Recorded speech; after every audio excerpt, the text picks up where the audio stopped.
د مصر اهرام، هغه راز چې 4500 کاله وروسته هم ژوندی دی. کله چې موږ د مصر نوم اورو په ذهن کې مو شګې راځي، لوی هرمونه او زاړه پاچاهان. خو مصر یوازې دا شګې نه دي. مصر د انسان د حافظي امتحان دی، ځکه هلته داسې څه ولاړ دي چې موږ یې وینو خو په سمه معنا یې نه پوهیږو. اهرام، ډبرې خود د پوښتنو ډکي. نن به موږ د همدې پوښتنو په حل پسې لاړ شو.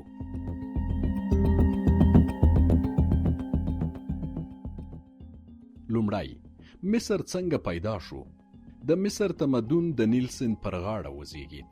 نیل یوازې سیند نه و، دا د مصر ساه وه. هر کال به سیند راخوټېده، ځمکه به یې خړوبه کړه او بیا به شنه فصلونه راشنه شول. همدا نظم د مصر د فکر بنسټ شو. شاوخوا 3010 قبل المیلاد کې یو پاچا چې نوم یې نارمر و، پورته او ښکته مصر سره یو کړل. له همدې ځایه مصر په رښتیا پیل شو.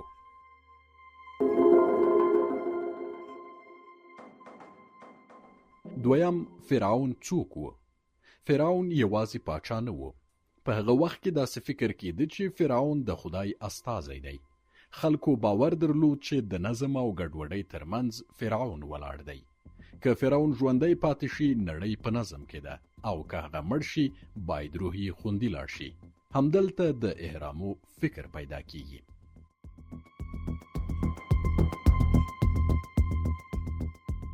دریم، اهرام کله او ولې جوړ شول؟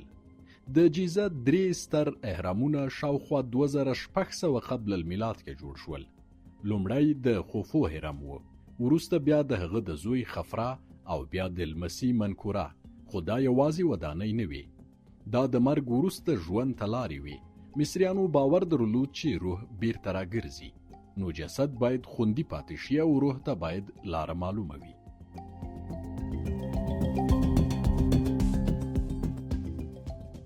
څلورم، د خوفو هرم له نږدې 2.3 میلیون ډبرو جوړ دی.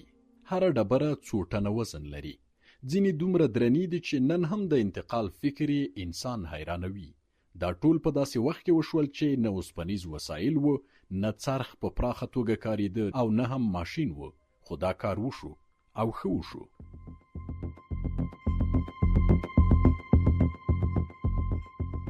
پنځم، څنګه یې دا دومره دقیق جوړ کړل؟ اهرام یوازې لوی نه دی، دا دقیق هم دی. د خوفو هرم تقریبا د ځمکې له 4 لوریو سره بېساری سمون لري. دا داسې سمون دی چې نن هم د پرمختللو وسایلو پرته سخت دی. سربیره پر دې د هرم تناسب د ریاضي مهمو عددونو سره برابر دی. دا تصادف نه ښکاري.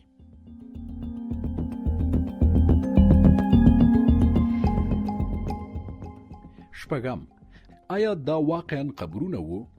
تاریخ وایي اهرام قبرونه وو، خو ستونزه دا ده هیڅ مومیا پکې ونه موندل شوه. نه د خوفو، نه د خفرا، نه مذهبي متنونه، نه نقاشۍ. حال دا چې د مصر نور قبرونه له دې ټولو ډک دي. نو پوښتنه دا ده، ولې تر ټولو لوی قبر تر ټولو خاموش دی؟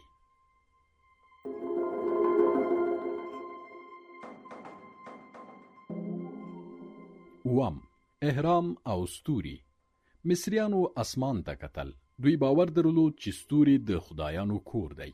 د جیزه 3 اهرام د اورین ستورو سره عجیبه هندسي ورتوالی لري.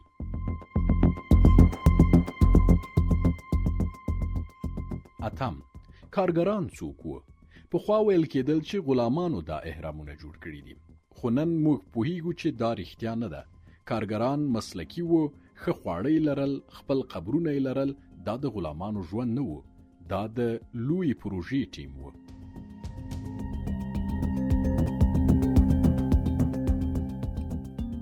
نهم، ولی دا راز لا هم ژوندی دی؟ ځکه چې موږ په هر څه نه پوهیږو. ځینې لارې ورکې دي، ځینې حسابونه نیمګړي دي. ځینې تاریخ لیکونکي دا باور لري چې د مصر تاریخ ورک شوی دی.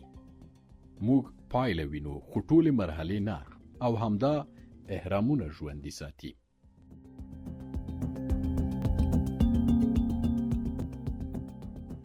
اهرام موږ ته څه وایي؟ اهرام موږ ته نه وایي چې مصریان جادوګر وو، خو خو دا وایي انسان له پخوا تر هغه ډیر هوښیار و څومره چې موږ یې نن فکر کوو او شاید موږ لا هم د خپل تیر له پوهې ډیر څه زده کولی شو. دا ډبرې یوازې له شګو نه دي راوتلي، دا د انسان د فکر نښې دي او تر هغه چې سوال وي احرام به ولاړ وي.